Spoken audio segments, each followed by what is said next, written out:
Hello everybody, welcome to this week's episode of City Skylines from the Aurelia city. We are somewhat circling back to places we built some time ago, like the round public space area with the tram station back from episode 22, because we have some empty land between that and the high-rise residential block we built recently.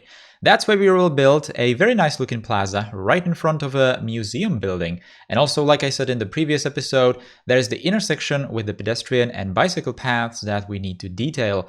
Today's episode will be a bit shorter than the previous ones, as I simply didn't have much time this week, but anyway, let's go. So we will start with this empty piece of land that we had here, and first of all I'm going to put this roundabout building there, and then right next to the intersection we are going to place this office building, which again has somewhat non-straight shape on that one side, one wall, and it's going to absolutely perfectly fit that slightly angled pedestrian and bicycle road, which is perfect. I don't think that this building is something that's been in the workshop for a very long time. I think it was a newest edition, and I immediately got it because, like I said in the previous part, I really want to download all kinds of buildings that don't have like regular 90-degree corner shapes, because it just perfectly fits all these kinds of different shapes of the roads and all that. So that's very perfect. And speaking of that, we are going to place the museum building in here because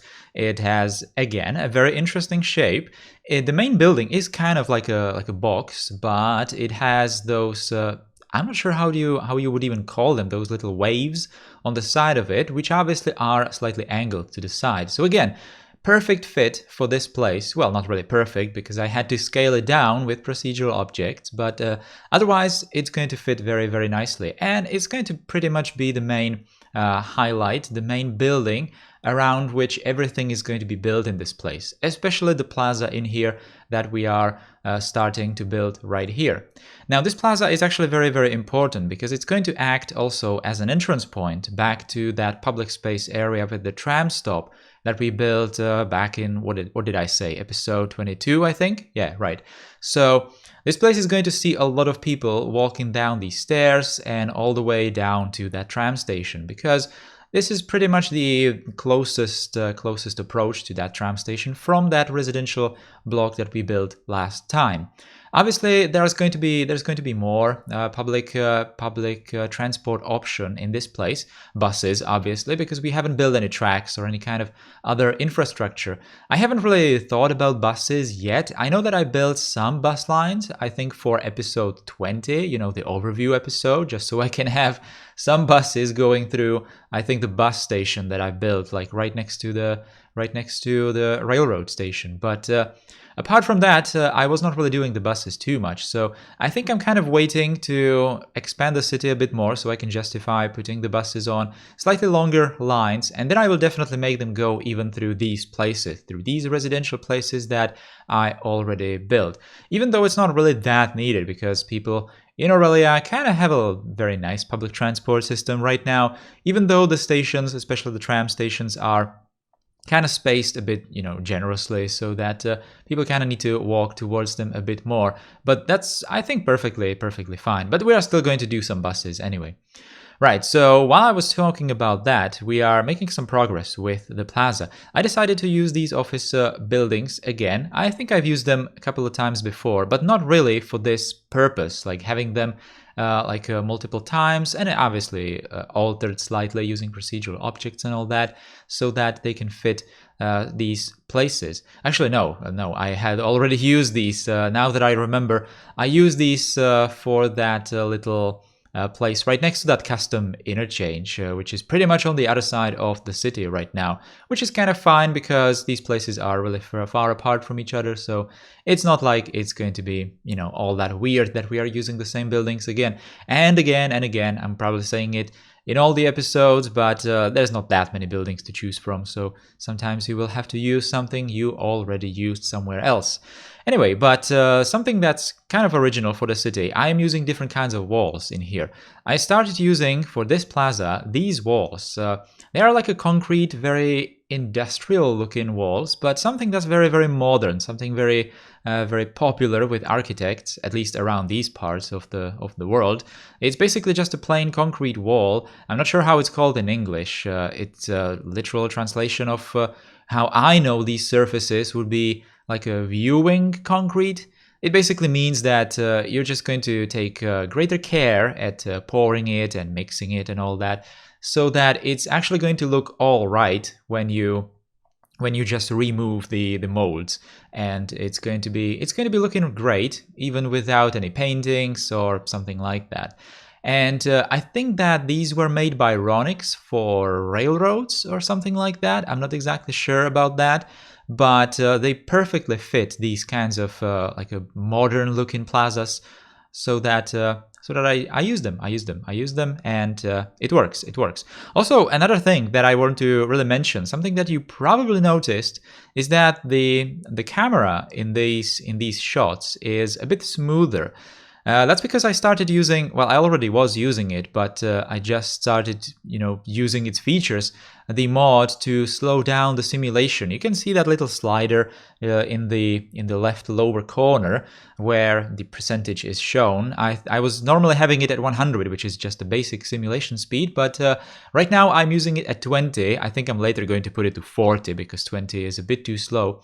But it basically means that the camera movement in these time lapses is going to be a bit smoother. That's probably something that I should have done in the previous episodes as well, because when I was watching some different City Skyline series, it was kind of difficult to watch some of the time lapse shots, especially because of the camera movement. It was a bit too fast, and I just didn't like it. But then I realized that I'm doing exactly the same in my videos, so I figured that this might be actually more comfortable to watch, especially with these time-lapse shots when I'm always like zooming out and moving the camera around to, overview the area, which is something that obviously looks all right when it's not made faster like this in the time lapse. But in the time lapse, it might be a bit too fast, to actually notice what's going on, and obviously your eyes might not like you too much when you watch these. So Hopefully this is going to be better, and it's going to be easier to watch these time lapses.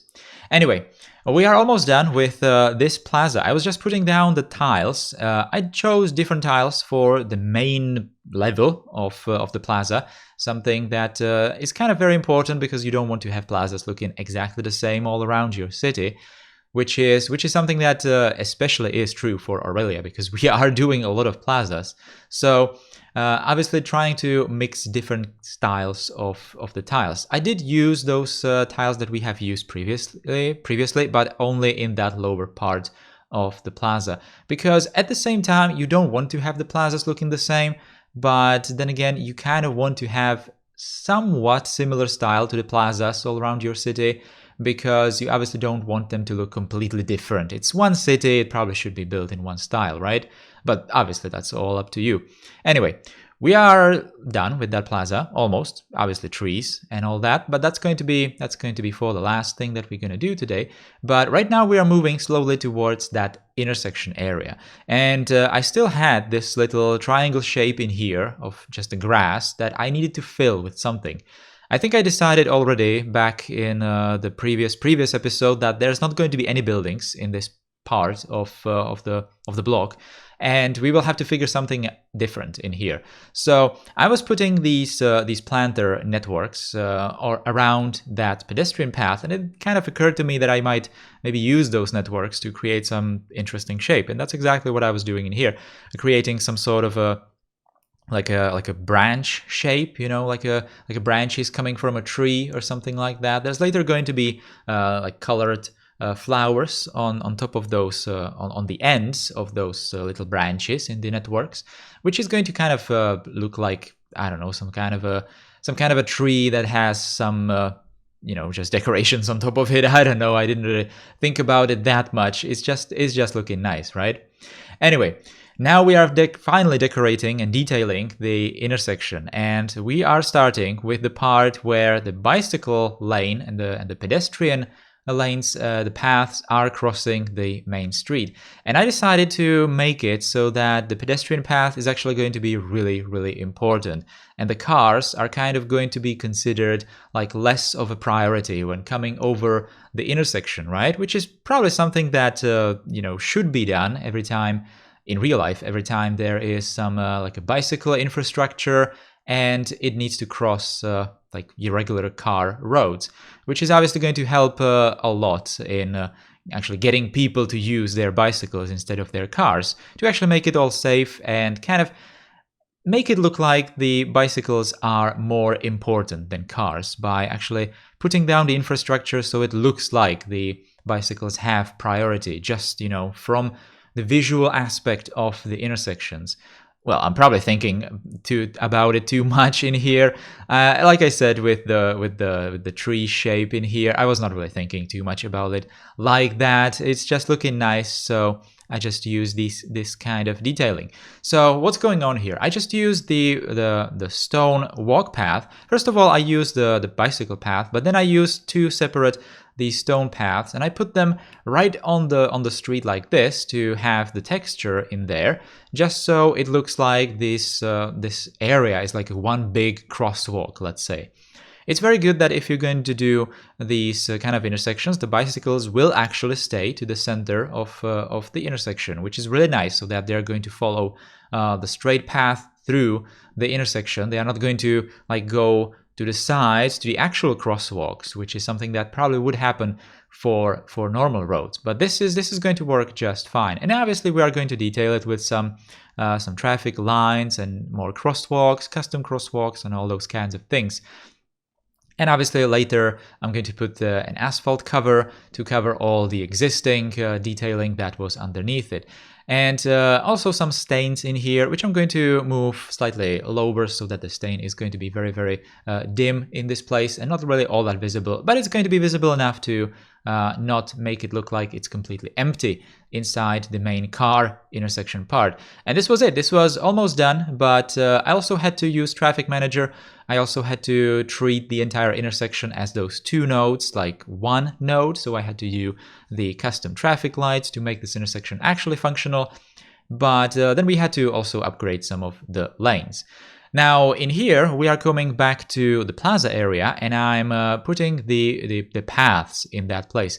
Again, I took a piece of paper and I actually made a very, very simplified drawing of all the nodes and segments of the places, of the paths that I need to create and then move inside the Plaza area, so that I can then obviously move it to the places where it needs to be, make it go to the correct levels, and have the entire place functional so that people walk there. And it was really nice. It always is very nice when people immediately start using these kinds of paths.